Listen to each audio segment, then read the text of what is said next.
আসসালামু আলাইকুম ওয়া রাহমাতুল্লাহি ওয়া বারাকাতুহু। দেশে এবং প্রবাসে, দূরে এবং কাছে যে যেখান থেকে দেখছেন সবাইকে জানাই আন্তরিক অভিনন্দন ও মুবারকবাদ।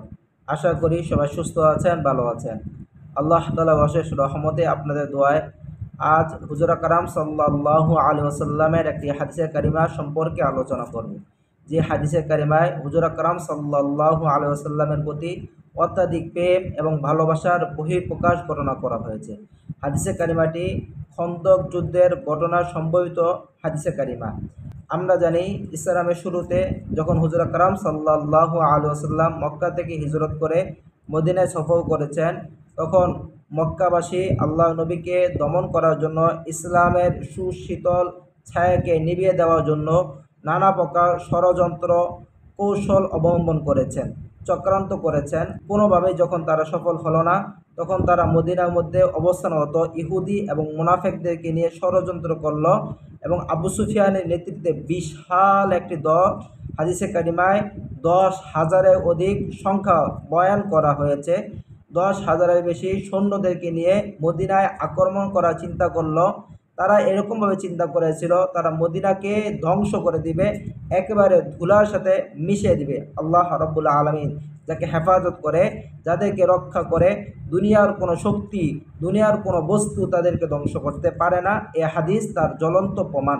হুজুর আকরাম সাল্লাল্লাহু আলাইহি ওয়াসাল্লাম সাহাবায়ে কেরামদেরকে নিয়ে পরামর্শ করলেন এবং পরামর্শ সিদ্ধান্ত অনুযায়ী মদিনার পার্শ্ব দিয়ে পরিখাল অর্থাৎ খাল খনন করার ব্যবস্থা করা হলো, যাতে করে মদিনার মধ্যে কোনো কাফের এবং কোনো ক্ষতিকারক জিনিস প্রবেশ করতে না পারে।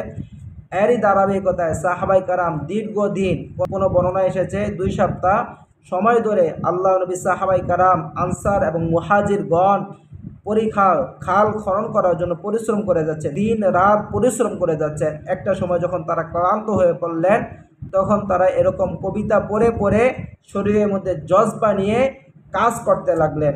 কবিতার উক্তিগুলো ছিল এরকম, সাহাবায়ে কেরাম এভাবে কবিতাগুলো পড়তে লাগলেন। নাহনুল্লাযীনা বায়াউ মুহাম্মাদান আলাল জিহাদি মা বাকিনা আবাদান। আমরা মুহাম্মদ সাল্লাল্লাহু আলাইহি ওয়াসাল্লামের হাতে বায়াত গ্রহণ করলাম জিহাদের, যতক্ষণ পর্যন্ত আমাদের জীবন থাকবে। সুবহানাল্লাহ। হুজুর আকরাম সাল্লাল্লাহু আলাইহি ওয়াসাল্লাম তাদের এই কবিতা শুনে, তাদের জজবা শুনে হুজুর আকরাম সাল্লাল্লাহু আলাইহি ওয়াসাল্লাম উত্তর দিলেন, ইয়াকুলুন নবিয়্যু সাল্লাল্লাহু আলাইহি ওয়াসাল্লাম লা আইশা ইল্লা আইশাল আখিরা। আল্লাহ আপনার নিকট আখিরাতের কল্যাণ থেকে উত্তম কোনো কল্যাণ হতে পারে না। আল্লাহ রাব্বুল আলামিনের কাছে ফরিয়াদ করলেন, আল্লাহ আপনি আনসার এবং মুহাজিরদেরকে ক্ষমা করে দেন, তাদেরকে আখিরাতে মহা পুরস্কার দান করেন। সুবহানাল্লাহ।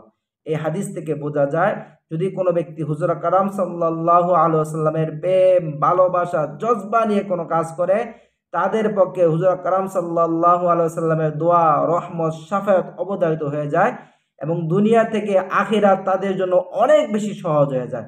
আল্লাহ রাব্বুল আলামিন আমাদের সবাইকে নবী করিম সাল্লাল্লাহু আলাইহি ওয়াসাল্লামের প্রেম, ভালোবাসা, মহাব্বত নিয়ে, ইমানি জজবা নিয়ে দুনিয়ায় থাকার এবং দুনিয়া থেকে বিদায় নেওয়ার তৌফিক দান করুক। আমিন।